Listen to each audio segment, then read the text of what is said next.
પહેલાં અમદાવાદમાં વાજતે ગાજતે ભગવાન જગન્નાથની જળયાત્રા યોજાતી હોય છે અને જળયાત્રામાં પણ અખાડાઓ શક્તિ પ્રદર્શન કરીને ભગવાનની ભક્તિમાં લીન થતા હોય છે।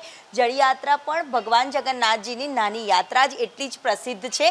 ત્યારે અખાડાઓ તરફથી કેવા પ્રકારની તૈયારીઓ કરવામાં આવી છે એમની સાથે જ વાત કરીશું। આ વખતે જળયાત્રામાં નવું નજરાણું શું હશે અને ભક્તો તો ભક્તિમાં લીન થતા હોય છે, પરંતુ અખાડાઓની ભક્તિ કંઈક અલગ જ હોય છે। ત્યાં ભગવાન જગન્નાથની 147મી રથયાત્રાની અત્યારે તડામાર તૈયારીઓ ચાલી રહી છે અને દરેક લોકો પોતપોતાનું વર્કઆઉટ કરતા હોય છે। આ વખતે અમે મહિલાઓની સુરક્ષામાં ધ્યાનમાં રાખીને અમે મહિલાઓને સેલ્ફ ડિફેન્સ જેવું કંઈક શીખવાડીશું, જેથી પોતાની આત્મરક્ષા કરી શકે એવું પણ અમે નવું લાવવાના છીએ। અને જોડે જોડે અંકકસરતના દાવ, લાકડી, તલવાર, બરંડી, પરસી જે આપણી પ્રાચીન ઐતિહાસિક કળાઓ છે, જે કળાઓ અત્યારે વિસરાઈ ગઈ છે, એ વિસરેલી કળાઓને જીવંત રાખવા માટે રથયાત્રામાં અખાડા રૂપે આવીએ છીએ। કેટલા નાના બાળકોથી લઈને દરેક વયના લોકો જોડાતા હોય છે, ત્યારે આ અખાડામાં કેટલી ટીમના સભ્યો જોડાતા હોય છે અને કેટલા અખાડાઓ પણ રથયાત્રા અને આ વખતની જળયાત્રામાં જોડાવાના છે? ભગવાન જગન્નાથની રથયાત્રામાં 30 અખાડા હોય છે અને 30 અખાડામાં નાના બાળકોથી લગાવીને વૃદ્ધ સુધી લોકો આવે છે અને દરેક જણ પોતાની અલગ અલગ કળા બતાવે છે।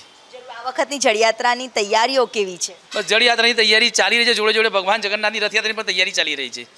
જળયાત્રાની તૈયારીઓમાં પણ અખાડીઓનો છે તે કલાકોની પ્રેક્ટિસ કરતા અને તૈયારી કરતા નજરે છે તે પડી રહ્યા છે। કેમેરામેન સાગર દેસાઈ સાથે દિવ્યા ચૌહાણ, સંદેશ ન્યૂઝ, અમદાવાદ।